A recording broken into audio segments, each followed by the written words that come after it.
On national television in Burkina Faso, the 2-minute video was broadcast without warning. No music, no introduction, just high-definition surveillance footage from inside a data center located in Dakar, Senegal. In the footage, French and Israeli technicians were seen operating inside the facility. They were not in uniform. They wore civilian ID badges, but the video showed them accessing files directly linked to the AES military alliance, including internal communications, defense strategy documents, and encrypted movement data of security forces across the Sahel region. Immediately following the footage, President Ibrahim Traoré appeared on screen. He issued no threats, no accusations. He simply stated, "We allowed them to build the center, we allowed them to use their own hardware, and we monitored every operation from day one." The message was clear. The country fell into silence. There was no immediate international reaction, but in intelligence circles worldwide, the impact was immediate. A large-scale espionage operation had not only been detected, it had been fully observed, documented, and now made public. Traoré didn't just expose a breach, he exposed the belief that no African state could catch a global intelligence network in the act. Now, that belief was broken. Months before the video release, Burkina Faso received a proposal backed by France and the UAE establish a regional data center in Dakar, Senegal, to modernize digital infrastructure and improve regional cybersecurity across the AES alliance. On paper, it was a gesture of technical cooperation. In reality, it was a high-level infiltration attempt. The offer was generous: advanced servers, redundant cloud storage, high-speed encrypted links, satellite uplinks, and specialized encryption modules. The infrastructure would be managed by French civil contractors, while Israeli cybersecurity specialists, disguised as civilian consultants, would provide security audits and real-time monitoring. Burkina Faso accepted, but not blindly. President Traoré gave the green light under one condition: full technical sovereignty, unknown to foreign advisors. The internal AES technical team had already prepared a second-layer architecture, one that mirrored the entire infrastructure being installed, every cable laid, every server mounted, every terminal booted, had a twin system shadowing it, designed and controlled entirely from Ouagadougou. The team created a sandbox simulation, a fake AES network with fabricated emails, decoy, military logistics, dummy communication chains, and non-operational command protocols. All of it looked authentic. All of it was monitored. Foreign agents began probing the system almost immediately. At first, they ran passive scans, harvesting metadata from mock AES departments. Then came active queries, searches for troop deployments, regional patrol schedules, diplomatic communications. Every attempt was logged and replayed back to the command center in Burkina Faso. The Israeli operatives installed backdoors and maintained remote shells under the guise of diagnostics. French IT leads requested deeper administrative access, citing infrastructure testing. By the third month, they were extracting gigabytes of what they believed was privileged AES intel. But it wasn't real. Everything they touched was planted. Their behavior, timing, access methods, data exfiltration techniques, all were carefully observed. Every suspicious packet they transmitted confirmed their intent. Every login was a confession. Burkina Faso made no arrests, no accusations. They didn't shut the project down because they didn't need to. The trap was already functional.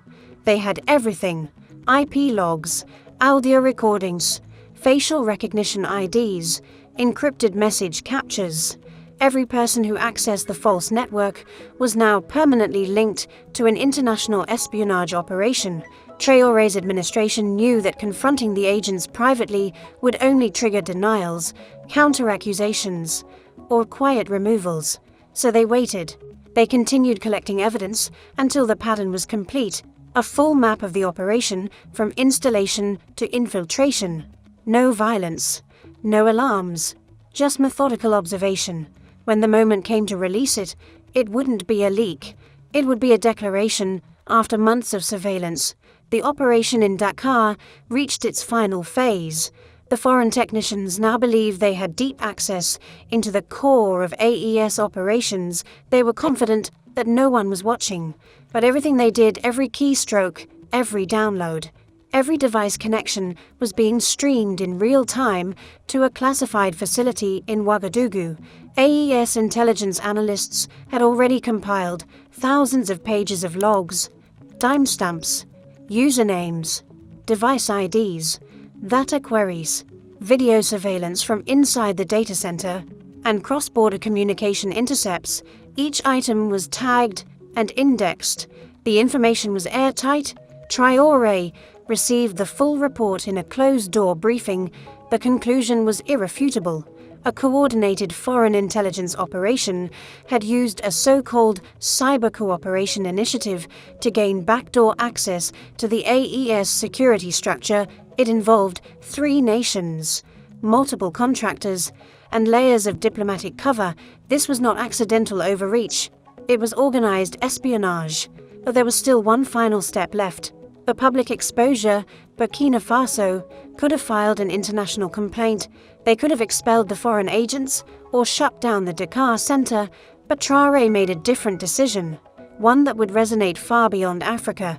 Instead of launching a counterattack, he chose to reveal the truth in front of the world. His reasoning was clear. These actors operated in silence because they believed African nations lacked the technical and institutional means to expose them. That belief needed to be broken publicly and undeniably. The preparations took 2 weeks. Intelligence officers extracted and formatted key footage and datasets for public broadcast. Legal advisors vetted each clip to ensure accuracy and eliminate any doubt of fabrication. Technicians secured satellite access and redundancy channels in case of broadcast interference. Then, without advance notice, the footage went live. What the world saw was not a dramatization, but direct evidence. Foreign agents inside a Senegalese data center, accessing classified AES documents, exporting data under civilian credentials, communicating via encrypted satellite phones to non-African command structures. No context was needed. The images, the voices, the screens, they spoke for themselves. Immediately after the broadcast, Traoré appeared on screen and delivered a short statement, calm, direct, and final. We did not accuse, we observed. We did not speculate, we documented. The world believes Africa is blind. Today, we simply opened our eyes and showed you what we saw. There were no direct threats, no ultimatums, just the single, undeniable truth. African sovereignty had been violated, and this time it had been recorded, processed, and publicly exposed by Africans themselves. Within hours, global news outlets scrambled to respond.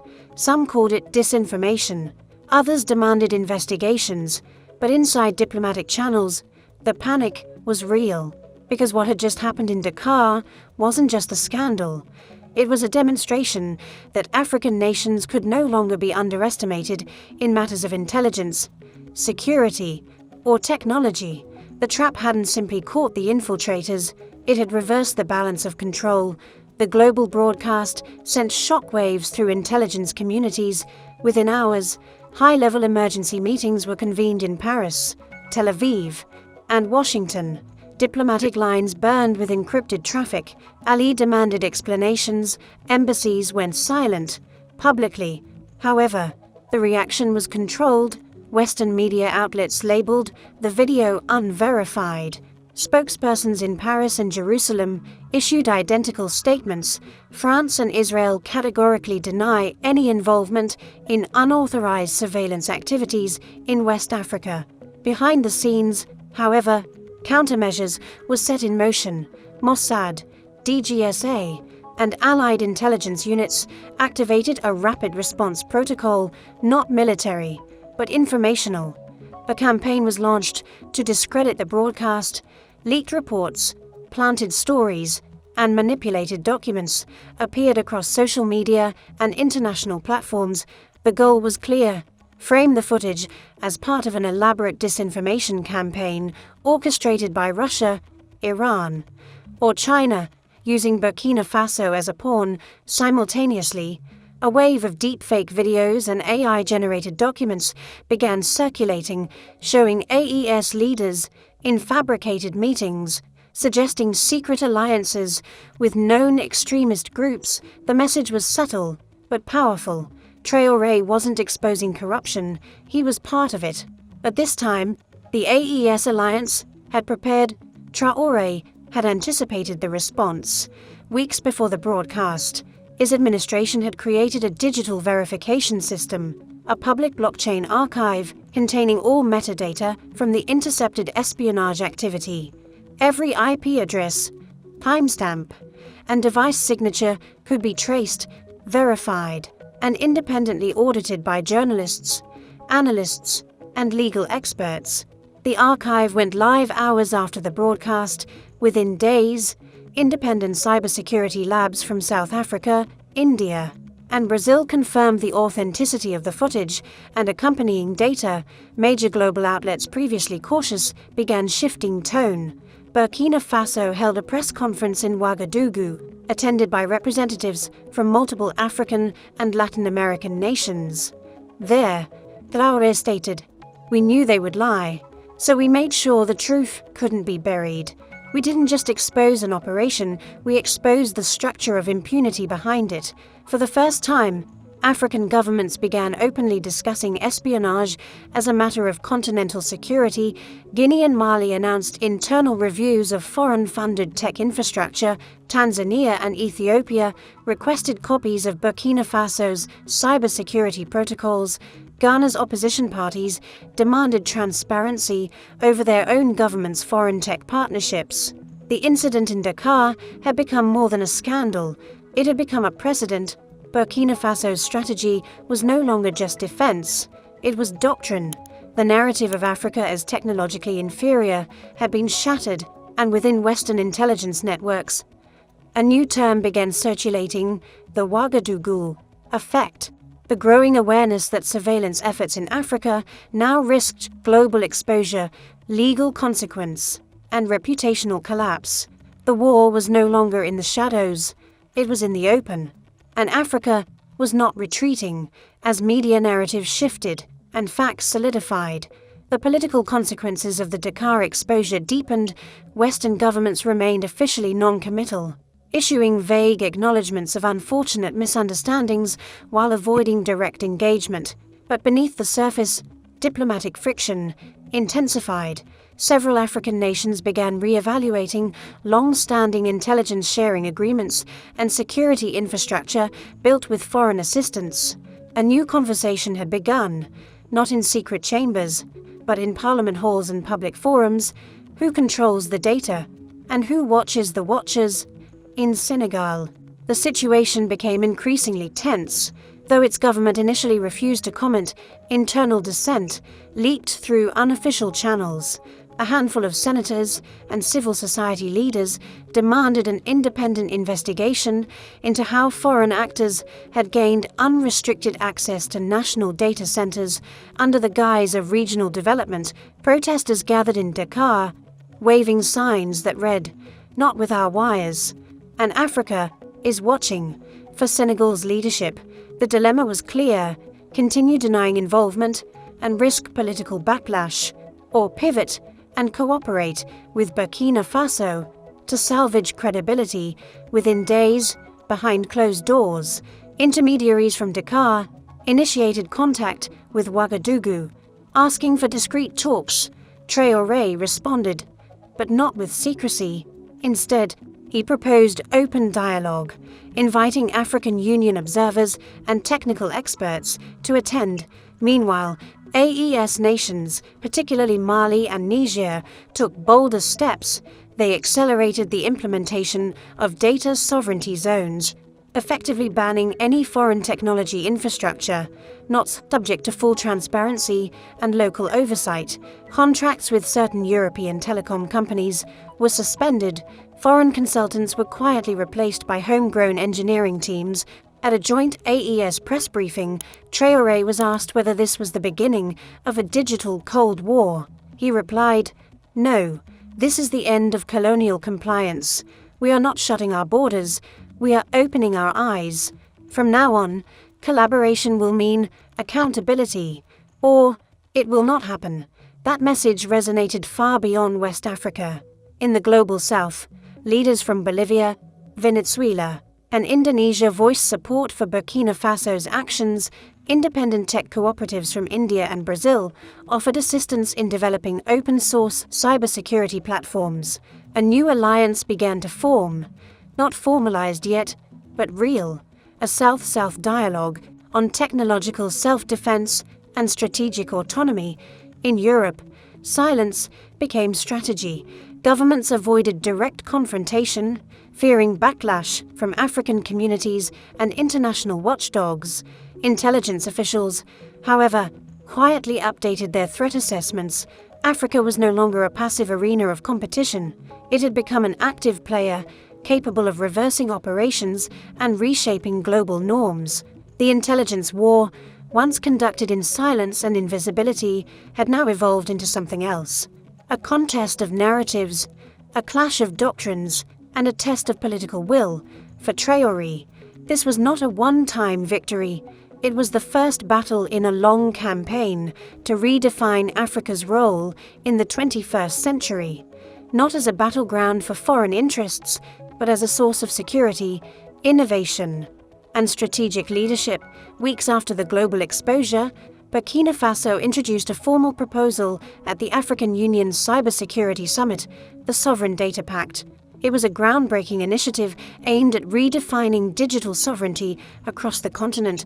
The proposal called for a unified African framework to ensure that all critical digital infrastructure data centers, communication lines, surveillance systems must be owned, audited, and operated under national control, with no foreign access permitted without transparent agreements.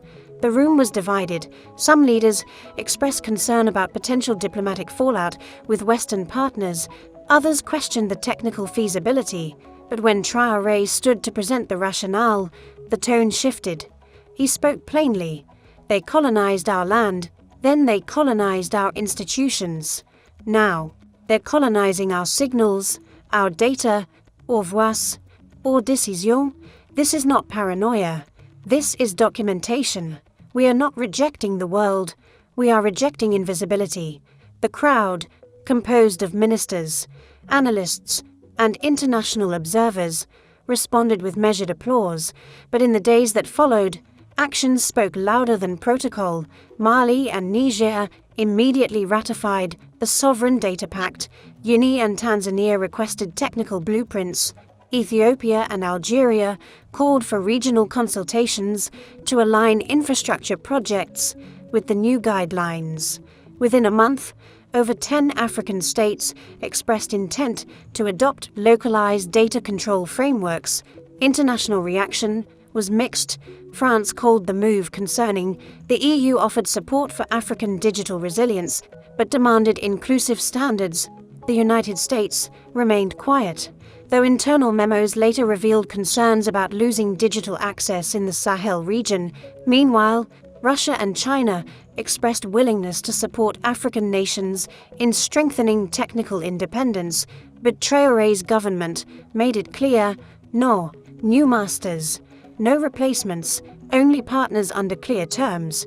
To reinforce transparency, Burkina Faso publicly released the technical architecture of its national cybersecurity backbone, open source, peer-reviewed, and available to all AU member states. Traoré explained the move.